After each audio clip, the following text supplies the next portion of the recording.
Well, good evening. This is another episode of National Divorce Talk Raw, where we will cover the upcoming current news about national divorce, secession, independence, California independence, Texas independence, any independence legally and peacefully pursued anywhere in America.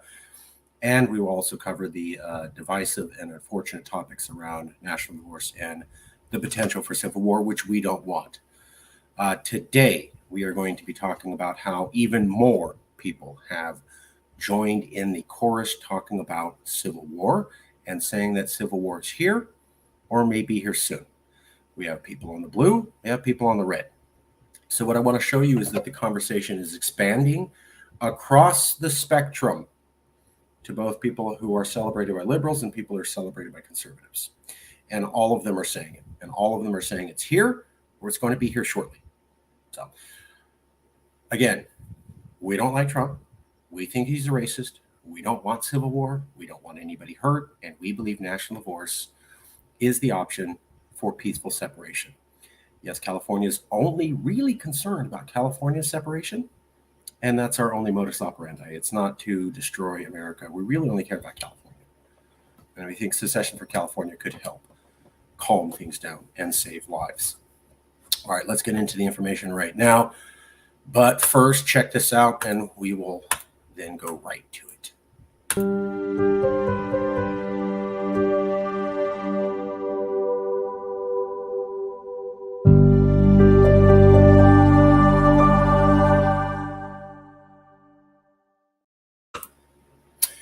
Okay, well, let me show you what we've been looking at. This is an update of different people on the left and right who are talking about the possibility of a civil war, that it's coming or that it's already here. You're going to hear in their voices, and then we're going to cover a little bit about my predictions on why it's going to get even worse because of some new news that came out recently from Facebook. I'm not agreeing with it, but I'm going to point out how conservatives will interpret this, and the potentiality for violence will grow immensely because of this news. We'll get to that in a second. First, let's cover all the new voices talking about civil war and secession. Well, they're really just talking about civil war. Okay.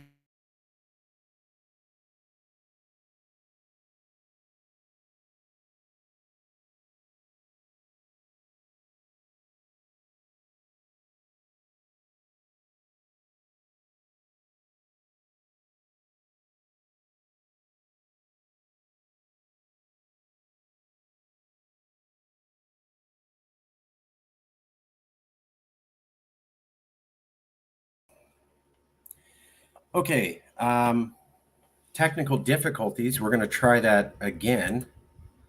Hopefully it works. Let's try again. Zapier automates our entire client onboarding process. I get 35 hours. I already played this, and I already played the commercial. We got the right guy to break down where we are. Let's bring in Victor Davis Hanson, the senior fellow at the Hoover Institution. Victor, we immediately thought of you as the right guy to talk about when you see the way the left is talking about who we are as a nation, who their political opponents are, and now what they're willing to do about it. It's scary for people. Can we walk back from this type of precipice? Yeah, I think we can, but remember the left projects. So if Christopher Steele draws on sources like Doshenko and Dolan, a Clinton operative, they draw on Russian sources to smear Donald Trump, and then they call it Trump collusion. Mm-hmm. So they're talking nonstop about civil war. They really are, and they do things that are revolutionary. I mean, nobody on the right said, let's jump the 233-year-old electoral college, the 180-year-old filibuster, the 150-year-old 9-person Supreme Court. Nobody said, let's bring in 2 more states and end the idea for 60 years of the 50-state union. And then when you look what they've actually done, they failed at that, but nobody in the Republican Party ever tore up the State of the Union address on national TV like Nancy Pelosi. No Speaker of the House, not Newt Gingrich, not anybody else, Paul Ryan. They never said, you can't, to the minority party, you can't have these people on a committee. That was a revolutionary thing to do in that House. Nobody. So those are all facts. Now, maybe the left is not pursuing or mentioning civil war as much as the right. That could be true. Could also not be true. But everything he just mentioned that the left is doing, all of those are facts. And all of those would lead to the dissolution of America as it's been known for the last 2 centuries. Now, maybe that's a good thing. Maybe we don't need the Senate the way it's done. Maybe we don't need the Electoral College that way. But when you're looking at what traditional America is, he's right. A lot of radical proposals to change America and destroy the way that it's run for the last century and a half are being proposed by the left. But more importantly, what we have is people here on the right saying, look at all those people on the left talking about civil war.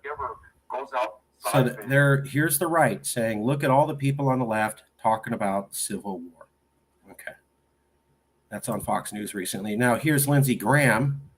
Lindsey Graham recently was on TV warning that there will be riots, aka a civil war, if Trump is prosecuted, given that Hillary was not prosecuted.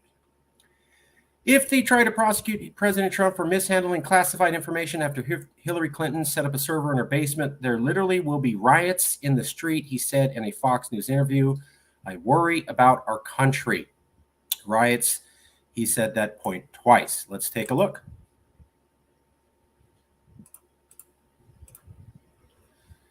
Okay. Apologize if there's commercials. I already had this queued up, but then that's, yeah. So I already played the commercial. They're not supposed to do this. I stepped away. Now they reset it again. So that was not the intention, but computers, what are you going to do? Have to play their long commercial just to get that in. Download the app today. Realtor.com guarantees the funnest way to search for a home. Again, I already watched the commercial Senator before. I Lindsey don't know why Graham it does raised this. the eyebrows with these comments following the FBI's retrieval of at least 184 classified documents from Mar-a-Lago. If there's a prosecution of Donald Trump for mishandling classified information after the Clinton debacle, which you presided over and did a hell of a good job, there'll be riots in the streets. Joining us now, New York Magazine Washington correspondent Olivia Nuzzi and New York One political reporter Emily Now. Olivia, how should one read what Lindsey Graham just said there? How can you tell if there's a difference? I mean, did he live through the insurrection? I didn't think that Lindsey Graham was overly concerned about political violence in the wake of that over these last few months that he's been defending the former president. I think, it's an attempt to fearmonger, and it's not all that surprising given how Lindsey Graham has kind of. So Lindsey Graham likes talking about violence, likes promoting the idea of civil war, and he's prone to hyperbolic statements. So remember that. So this is CNN business. They're looking at Lindsey Graham, who's on the right, and they're going, look at all those people on the right. Boy, do they love talking about civil war. And boy, do they love being hyperbolic and talking about civil war so they can get attention, right? So speaking about civil war to get attention, bad. And that only happens on the right. That's what CNN is saying. And CNN speaks primarily for the left. Well, I literally just showed you Fox News interviewing Victor Davis Hanslin, who says the left loves talking about civil war. So I want you to recognize what just happened. In the last week, you had Fox News. In the last week, you had Fox News say, look at all those people on the left. They talk about civil war with Victor Davis Hanson. Then that same week, you had people on the right, people on the left saying, look at all those people on the right. They love talking about civil war, and showing a screen of Lindsey Graham. So you literally have both sides. One, not recognizing that both sides are talking about civil war, and two, believing that the other side's doing all the talking. So that's why I wanted to show you a bunch of people on the left and right talking about this, because you have people on mainstream right news saying only people on the left talk about civil war, and you have people on left mainstream news saying only people on the right talk about civil war. I literally just showed you examples of that happening, and they literally happened within days of each other. That's a bad sign when people cannot realize that civil war is being discussed by both sides, and they can't recognize that their own side's doing it, and they have it so jumbled and misconstrued that they're saying, oh, it's just the other side that does that. So there you go. Here we go. Let me show you a little bit more. So that was Lindsey Graham. Now, interestingly enough, here's MSNBC's Tiffany Cross. That's a liberal news site. And she's saying a civil war is already here. Huh. That's interesting. Have to let the wet. Yeah. MSNBC's Tiffany Cross says the U.S. Civil War is already here. So MSNBC is a liberal show. Tiffany Cross is a liberal, and she's saying civil war is already here. Now, what's interesting is that I just showed you the CNN clip where they said only people on the right use hyperbolic statements like the Civil War. So I guess CNN was totally unaware that MSNBC literally did what they said only people on the right do. So MSNBC is another liberal network. It's a big one. And they were talking about civil wars over here. While MSNBC is doing that, CNN, another liberal network, is saying only conservatives talk about civil war. Look at them with their hyperbolic statements. CNN completely not mentioning that fellow liberal station did the same thing just a few days ago. I do think we have to have saying has left the station. There is no let's deal with the rhetoric. At this point, I do think we have to have serious saying has left the station. There is no let's deal with the rhetoric. At this point, I do think we have to have serious conversations around preparing for actual violence. People keep saying a civil war is coming. I would say a civil war is here. And I don't mean to be hyperbolic. We can look at what has happened just in the past week alone since all this has happened. We've had 2 people try to declare war with FBI field offices. I don't think at this point we're going to all pack up our bags and go home and sing Kumbaya. So from a law enforcement angle, what would you recommend the infrastructure of the country do? Because not everybody has the security.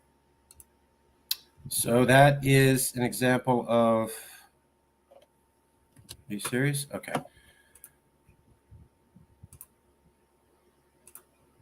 So CNN says only people on the right do this. And then MSNBC literally does the same thing. And then Fox News says only people on the left do this. And then Lindsey Graham does literally the same thing. I'm hoping you're getting the picture of how crazy and convoluted this is. Right? CNN doesn't even recognize when fellow liberals do hyperbole and talk about the Civil War. And Fox News doesn't even recognize when fellow conservatives also talk about the Civil War. So neither side is recognizing that anyone on their side talks about the Civil War, and it's only everybody else on the other side. I just showed you examples all within the last week and days where everybody's doing it. This took me about 30 seconds to find on Google. Now, why major network television stations can't cover it, I don't know. But it's a bad sign when you have this level of ignorance. Like I said, all the adults are gone, and it's only children, only Lord of the Flies from here on out. Daniel Santoro, yeah, we don't want war either. I don't want a civil war. I just want California to leave, and America can do whatever it wants. I don't care. But really, I don't want people to get hurt. So here we go. Here's Liz Cheney. Let me show you this.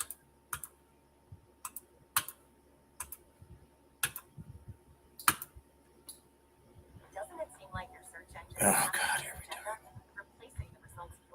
So it has to run an ad. I ran the video. If you manage this well, it will be the best time of your life. If you manage it poorly, if you let fear take One you second. over, you're gonna I'm have not some sure real what's going on. We were done. We've done. Okay. So I really don't like this because I load the video so we can skip all this, and then it does it anyways. Okay, here we go. Skip ad. And it eliminated everything I prepped. Okay, it's awesome. Good work. Awesome. To believe Donald Trump's election lies, you must believe them and their oaths. And went to Mar-a-Lago to plant fake 6th. And it's today, Donald Trump, recently American, should excuse actions of those who came over. And a string of reluctant Union generals had the Union suffered over 17,000 casualties. At the end of that battle, General Grant faced a choice. Most assumed he would do what previous Union generals had done and retreat. On the evening of May 7th, Grant began to move. So that's Liz Cheney's concession speech, which happened recently, where she spends about half of her time of the speech talking about the Civil War and the North versus the South and Abraham Lincoln. Now, that's not hyperbole. So after a lengthy turn into Civil War history, perhaps to remind her audience of how high the stakes are for the Republic. So this is Politico magazine. Here's Politico magazine talking about how Liz Cheney spent a lot of time in her concession speech on the Civil War. Like, nobody does that in a concession speech. So it was kind of bizarre that she did that. That's not normal. And it even made the news. Like, why are you talking about the Civil War in your concession speech? And again, why did she do this in the last 2 weeks? So that's another person. Now, maybe she's not strictly on the left, but she's not really considered a conservative by conservatives. So, hey, yo, Different Things Podcast. Hey, everybody, check out our interview on Different Things Podcast. It was a great interview. It's up at Yes California on Twitter. Or you can go to the Different Things Podcast on YouTube to see it. Great interview. We're also going to have Jason Wright do an interview on the Different Things Podcast coming up very soon. Zimmerman Productions, you're right. I'm not trying to pick a side. I'm just trying to say this is really bad, and it increases the likelihood that there will be a civil war because both sides are saying it's the other side that does it, and no one on our side does it when that's not true, and everybody on both sides is saying it. So when you have two people and they can't even be aware of reality, it's bad. When you have one party and they're unaware of reality, it's bad. When you have both parties completely unaware of reality, well, that will equal chaos and destruction. That's why I bring that up. Okay. So let me show you a couple more things real quick.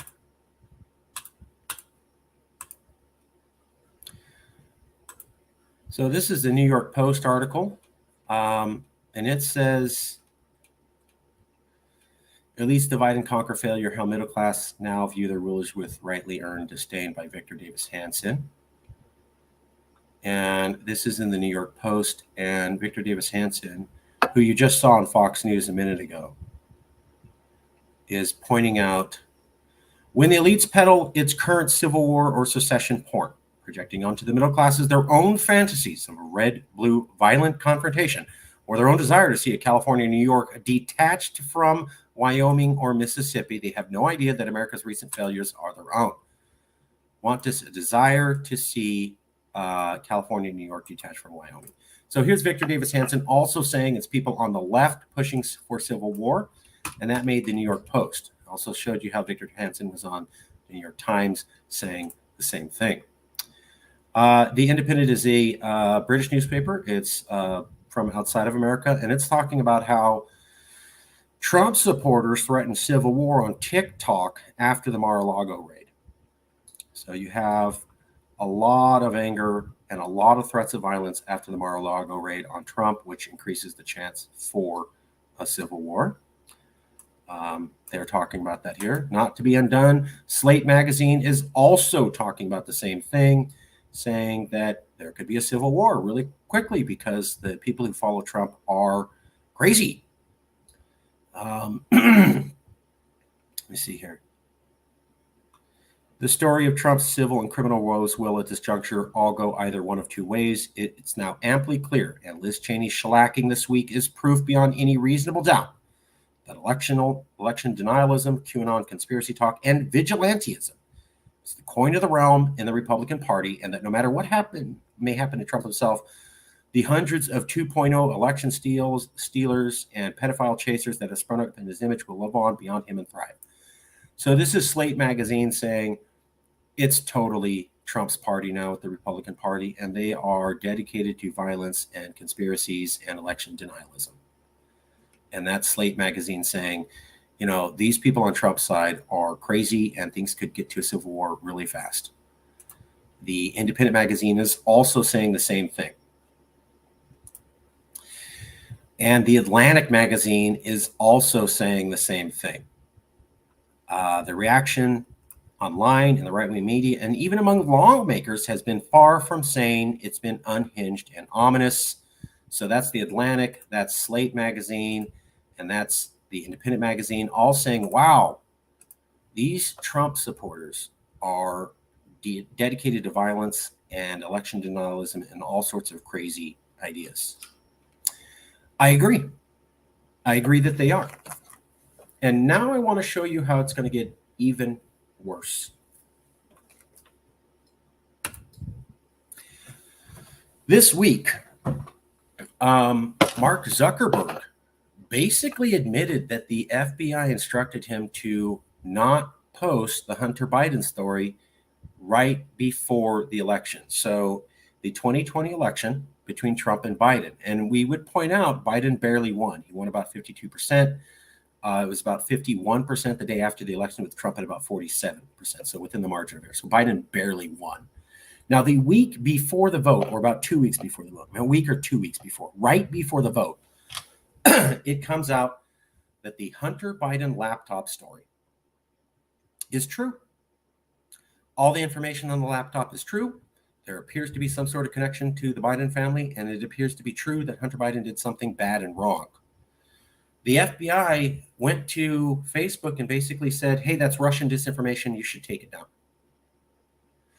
Now, I'm sure the details are going to be debated. But what I wanted to point out, and I don't agree with this interpretation. I don't agree with this interpretation. I'm trying to explain to you how the right sees this and why, as a progressive in California, I think civil war is going to get even worse in America. Not because I agree with this interpretation, but because I can understand the people, having communicated with them for years, and I can see how they're going to go to this interpretation. So here's the way the right's going to see it. Given that the FBI outright gave Hillary Clinton a pass for mishandling secrets, that's not an interpretation. You can type up the video, James Comey, where he says Hillary Clinton mishandled information, egregiously wrong, and quotes, even though we're giving her a pass, nobody else who does something identical should believe that they won't be prosecuted. So literally he said, we're giving her a pass. Other people who do the same thing won't get a pass, and it was mishandling classified information. That's what he said. It's on a video. It's out there, plain as day. Then we have, according to the right, and I'm not necessarily saying I agree with this, the FBI goes after Trump for mishandling security documents. The same thing Hillary Clinton did. Now, that's an interpretation. The Hillary Clinton thing, getting a pass from the FBI, is a fact. That video is out there. The FBI targeting Trump for mishandling classified information, basically what Clinton did, is how the right interprets the Mar-a-Lago raid. Okay, so the right is already thinking, wow, Hillary got a pass, but Trump gets prosecuted for the same thing. So they're already feeling like the FBI picks one party over the other, right? F picks Dems. That's why they gave Hillary a pass, and that's why they're prosecuting Trump now. So that's what the right feels. See, we already know they hate the Republicans, and they're trying to turn the Republicans down, and they're trying to boost up the Democratic Party, which is a separation of the government and political process. And so that's how the right already views it. Now, with the bombshell announcement by Zuckerberg that he was told by the FBI that Hunter Biden laptop story was Russian misinformation and to watch out, which led to him pulling down the story, making sure that it wasn't shown, which led to a lot of voters not hearing a true story. So the problem is that the Hunter Biden laptop story is true. But we were told 2 weeks before the election or a week before the election, it's false, it's Russian misinformation, you don't need to look at that. And it was banned from you being able to look at it. If people had read that article about Joe Biden's son a week before the election easily could have gone to Trump. I mean, we're talking about a margin of error of about 4 points, right? 4 percentage points. If that had come out and it made Biden look as shady potentially as Trump easily could have won. It wouldn't have been by a landslide, but he could have won, given how close it was. So now we have the proof from Zuckerberg that the FBI said, don't show the public that information that would damage Joe Biden's campaign and therefore help Trump win an election. Now, I'm sure the FBI is going to say that's not what we said, that's not what we meant. Zuckerberg misinterpreted it or something. But it is Mark Zuckerberg basically coming out and saying this. So I don't agree with this interpretation, but I can understand how people on the right would say, wow, you gave Hillary Clinton a pass. So that's a benefit for the Democrats. Then you attack Trump for the same thing, which is an attack for the Republicans. And by the way, you did this right before midterms, so that seems very political too, like you're trying to hurt our party. And now we know the FBI tried to hurt the Trump campaign by suppressing truthful information that would have damaged the Biden campaign. So now conservatives are going to look at it as, hey, FBI, you helped one Democratic presidential candidate, Clinton. Then you helped another Democratic presidential candidate, Biden. And then you attacked a Republican candidate for doing the same thing you gave a Democrat candidate a pass for. Not saying I agree, but that's how they're going to interpret it. And this news by Mark Zuckerberg is only going to make distrust by the right to the FBI even worse. And given that we're already talking about civil war, and all these people talking about civil war here, all these people were saying it before this news came out. So all these people I showed you were talking about civil war before Zuckerberg made this announcement. So that's why I leave it with you. It's going to get worse. All these people were talking about this before Zuckerberg made that announcement. Zuckerberg's announcement came out recently. So as bad as it was a few days ago, you can expect it to get even worse. And I was just showing you how it's super bad because you have people on both the left and the right talking about civil war, which encourages the conversation. And they both have it wrong in that they're believing the other side doesn't, and they never do that. So a lot of confusion, a lot of misinformation, a lot of people not honest on their own side, a lot of people thinking it's the other person, which is only going to allow them to be righteous, and that righteous feeling will only exacerbate the tension. And now the FBI, seemingly to the right, gave them even more evidence that they are part of a biased deep state program. Now, I don't agree, but again, everybody talked about this before the Zuckerberg information came out. So it's going to get even worse. Okay. This is why California needs a California news station that is beholden only to California. Yeah, that's the truth. Yeah, we do. We need a California national news channel. I mean, as I joke about, we should not be doing this, right? Yes, California should not be informing anybody of the news. You should already be informed by regular news stations of this, but you're not. They never point this stuff out. They don't point out who's talking about these stuff. They never talk about how this plus that point equals more destabilization in America. We shouldn't be doing this. They should be doing this. Why are they not doing their job? Why is it basically people who got into this with no background in it are doing their job for them? Once you have the answer to that, you'll be in a much better place. Thank you, Daniel Sotoro. That's why we did the show, because we knew nobody knew this. Nobody's pointing out that both the left and right are saying this, and that they think the other side's saying it, and they don't do that. And nobody's pointing out, at least on two progressives, how Republicans are going to get even worse because they feel the FBI is part of a deep state arm against them. The abortion bans are akin to the Fugitive Slave Act, and this is now all entering the bleeding Kansas phase. Next is the full-blown Civil War II. We talked about the bleeding Kansas phase. So when you look at the Civil War, bleeding Kansas happened before the Civil War.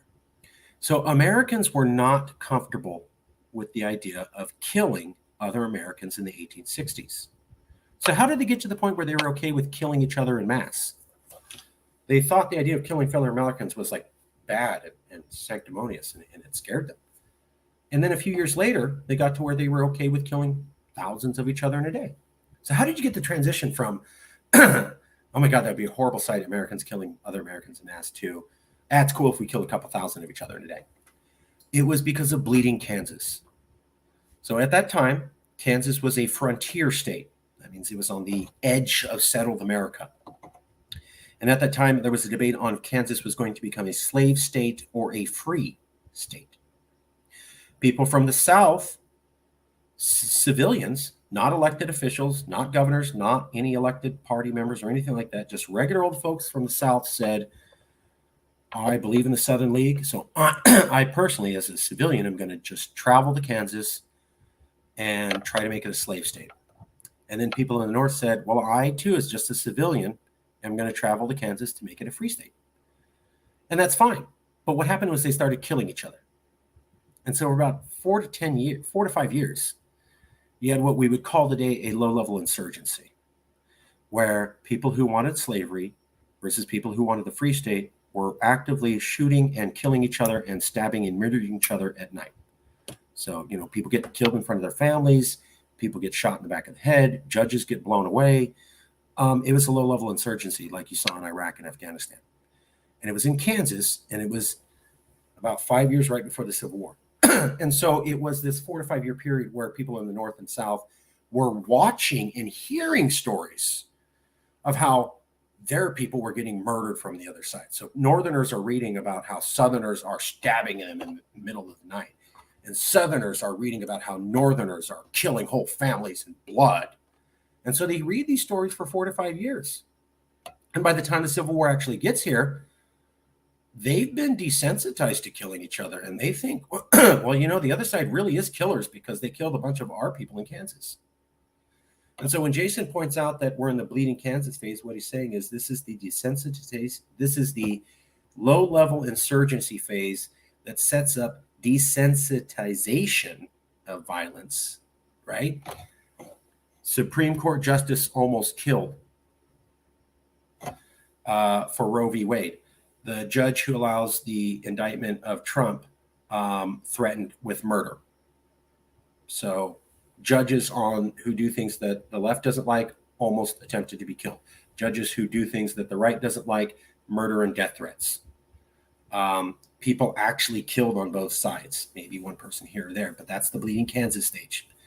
Low-level insurgency, little bits of violence here and there, and people getting used to killing other people on the other side and feeling that, hey, people on the other side, they're murderers and they're willing to kill us. And so now we have to defend ourselves. So if you did not have the bleeding Kansas phase of the Civil War, you never would have had the Civil War, because without that, people were too sensitive to killing other Americans.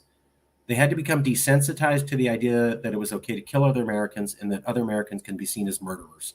And bleeding Kansas desensitized the country and set them up for that. And so we're seeing that now. A little bit more of this, people get desensitized. People start to think, well, people on the right kill people on the left. And the left starts to say, no, that doesn't happen. Only people on the left kill people on the right, etc. And then you get to where killing people for political reasons is acceptable. And then it gets real bad. Can't forget the Capitol riot on January 6th and all these stormings of buildings and such. That's a good point. I am crafting my own independent news website. Call it the News Factor. It's both California news. Yeah, we do need a California news channel. Totally agree. Jason and Daniel totally agree with bleeding Kansas. Hey, Marcus, what if the United States starts a civil war? What would we Californians do? And what if after California gets independence, the United States starts a war? Will that be the United States' worst mistake? So we are dedicated to peaceful legal secession, which means we're going to get votes from Congress to leave. So America is not going to attack California after we leave because they said we could go. That was the argument I always had with people. It's like, what if you secede and then they attack? And I go, so a majority of the American government said, go ahead and go. And then the next day said, we reverse ourselves. And what we really meant when a majority of us said you could go was you can't go. That makes no sense. So you'd have to have a majority allow California to go. And then you'd have to have a majority instantaneously the next day go, wow, actually, we meant the total opposite of what we just decided. That doesn't really happen in democracy. Worst case example would be the healthcare debacle. So Obama created a healthcare plan, and then the Republicans tried to undo it. But the Republicans had a hell of a time doing that, and it took years because Obama had a technical majority approve it. It's really hard to tear something down and get enough people behind you to tear something down if a majority already said it was a good idea. That's why nobody's going to attack anybody, and we're not going to have a war between us and America. Also, California is a peacenik. That's just not who we are. Now, could America descend into a civil war on its own? Yeah.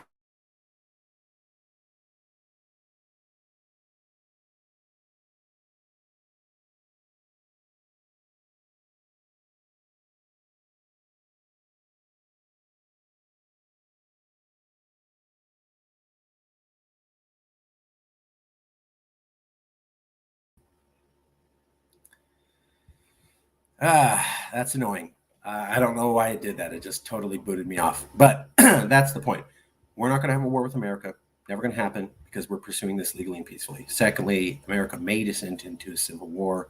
What would California do? We do the exact same thing we did during the coronavirus. So during the coronavirus, when it appeared that there was chaos and there was no direction from the federal government and people were scared, what did California do? We started developing our own policies and seizing our own borders and saying, you can't come into California unless you follow our rules. We don't care what the Fed said. Here's our organizational rules, and you better follow them or you can't come into California. We immediately did that.